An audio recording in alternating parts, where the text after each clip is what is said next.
All right, I'm doing another NBA Q&A, so let's just get into it. From YouTuber Max Garrett 8135 asks, what team that is considered a bottom team in the NBA has the best chance of making noise this year? So I guess the first way is like you got to figure out, how do you define bottom team? Like, is that just teams that didn't make the playoffs? I think for me the bar is like if you won fewer than 35 games, that feels like you're a bottom team, because I feel like teams that just missed the playoffs, those are mid, but like we're talking bottom. So there were 9 teams that won fewer than 35 games, and the easy cop-out choice would be to say the Grizzlies, but like they don't really feel like a bottom team. They were obviously just sucky this year because of injuries and the suspension and all that, so like that feels like a cop-out answer.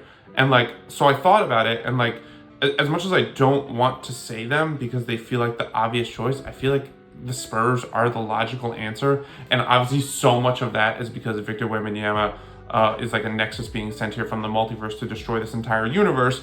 And like, you think about how good he was in year 1, like, and he's only gonna be in year 2, he's already so good. And you think about the leap he's probably gonna make in year 2, where like, would it really be so crazy if he was like made all NBA next year? Maybe not all NBA because that's about team success, but would it really be that crazy if he was like a bona fide top 10 guy by the end of next season? I don't think so. But I think the reason I really like the Spurs, aside from Wemby and his likely ascension to just more God status, is that they brought in some really nice pieces. So for starters, number 4 pick, Stephon Castle, that'll be a really nice piece. But what I really like what the Spurs did is they brought in veterans. They brought in adults. They have Chris Paul now to run the point guard spot.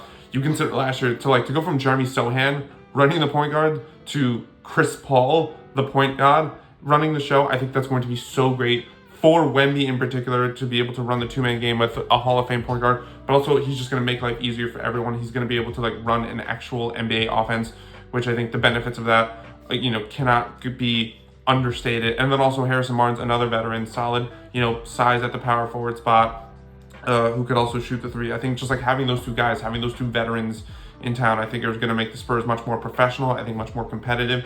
And so when I say that, do I think that means that the Spurs can make the playoffs next year? Probably not, again, unless Wemby just like really just I don't think that means they're going to make the playoffs by any chance, if nothing else, just because like the West is just so deep. But do I think they can make a leap into like, contending for the lower end of the play-in tournament? Maybe. But again, if you just look at like all the other teams, all the other bottom teams, who can take a bigger leap than them? Brooklyn, no. Washington, no. Utah, no. Portland, no. So like the Spurs, just like with Wemby, and you consider the additions that they made, they just feel like the obvious choice. Second question comes from IG user Rod_Soto2210, who asked, how are the Knicks going to resolve their depth? They have 7 or 8 starting caliber players and lots of egos to manage. Second part of the question is, what do you think the rotation and starting lineup should look like? So that's obviously true that the Knicks have a lot of players and they do need to sort out their rotation. But first of all, I think the starting lineup is going to be, it's going to be Brunson, Bridges, OG, Julius, and Mitch. I think 4 of those 5 are like pretty non-negotiable. And I think you don't trade for Mikal Bridges. You don't give up what you gave up for Mikal Bridges and don't start him, especially when you also consider that I think he's a bigger, lankier option at the 2 guard spot, which I think is much better. It's much better to have his size compared to Dante DiVincenzo's size. DiVincenzo obviously still great, still a good defender, but like to have the size of Mikal Bridges next to OG Anunoby, like that's just, that's gonna be awesome. So I think that's the starting lineup. And in terms of managing the egos, truthfully, I don't think there's gonna be any egos to manage, because I think I think so like the 2 guys obviously who I think this is in reference to are Josh Hart and Dante DiVincenzo, right? 2 guys who played such massive roles starting for the Knicks in the playoffs last year, who are most likely going to come off the bench this year. They're obviously not going to be playing 40, 48 minutes a game this season. There's definitely going to be times where they finish games on the bench, and that's not a slight to them. It's just how good the other guys are. I don't think it'll be a problem. So I think for Josh Hart, like who would Josh Hart take over from? He's going back to the bench because Julius Randle, the Knicks all-star, is coming back. I think it's hard for him to argue.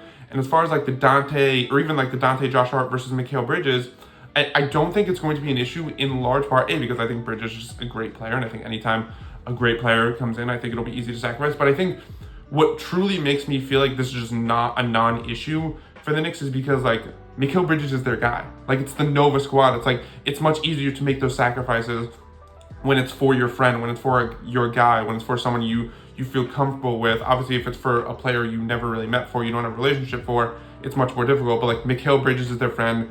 They know what he brings to the table. It's much easier to make those sacrifices for your friend.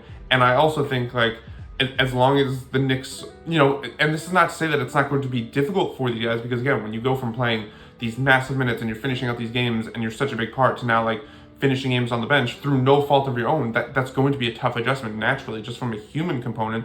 But I think, again, when you consider like who it's for one of their friends, and it's much easier to make that sacrifice for the fan. But I also think like if the Knicks are healthy and they keep winning, like winning solves everything, right? Winning solves everything. Nobody complains when you're winning. So I think as long as the Knicks are healthy and they're winning, which they presumably should do with this lineup and with this roster, I find it hard to imagine a scenario where Josh Hart or Dante DiVincenzo complains about their role and their opportunity, as long as the good times keep rolling. But my God, what a luxury it is to have those two guys coming off the bench. Think about how awesome they were in the playoffs this past year, and how many great moments they had, and how many awesome performances they had. And now you have those two guys rightfully coming off the bench. Like, oh my God, they're just so loaded. I need the season to come, like right now. Last question is from TikTok user 13XIL3D Prince 3, who asks, how does Russ fit into the current Nuggets system, and should he be a starter? I'm going to start right here. Russell Westbrook should not be a starter. Russell Westbrook should not be a starter on the Nuggets. Losing KCP was bad for Denver. Going from KCP to Russell Westbrook would just be, like, it would break my brain probably. The Russell Westbrook role, though, I don't know. I could see it being one of two things. I could see it being he sort of takes control of the non-Jokic minutes, or he sort of like runs the second unit and you just sort of let him do what he wants. You let him run free. You know that there's going to be a lot of turnovers, a lot of bad shots, but ultimately you're going to like and appreciate the energy and effort that he brings and the spark that he brings off the bench when Jokic isn't out there, or maybe Jamal Murray isn't out there, or if like one of those two guys are injured. But you could also imagine maybe scenarios, like this is what I'm also fascinated to see from Denver's perspective is, are there going to be any minutes, and how many minutes, where Russell Westbrook actually shares the court with Jokic? And obviously that feels a little weird because you feel like Russell Westbrook is a guy who reputably has always needed the ball in his hands. But I think it'll definitely be interesting to see if, again, as he's aged, he's not the same guy. Like, is he going to be more accepting of an off-ball role? And in that off-ball role, is he going to be a much more willing cutter? Because we know he still has like pretty good athleticism, even at his age. And to be able to, like, we see like guys always talk about how awesome it is to play off of Jokic because you know he's going to find you. So Russ might not have been always willing to play off the ball and be a cutter in previous stops because he wasn't always confident that he would get the ball back. But you consider like playing a guy like Jokic who can hit cutters that you don't even see. I'd be really curious to see that dynamic and if it turns Russ into more of the off-ball threat that I think we've always wanted to see from him.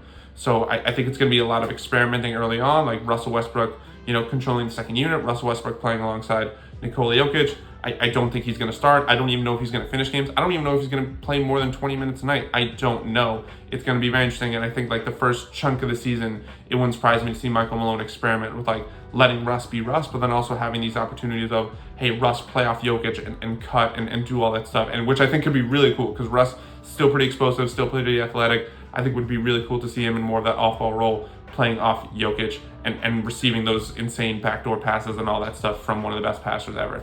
So yeah, those are the 3 questions for today. Leave your questions down below in the comments. You know, feedback, everything. Just leave comments. Just engage with it. Just engage with the video, please. Pretty please. Till next time.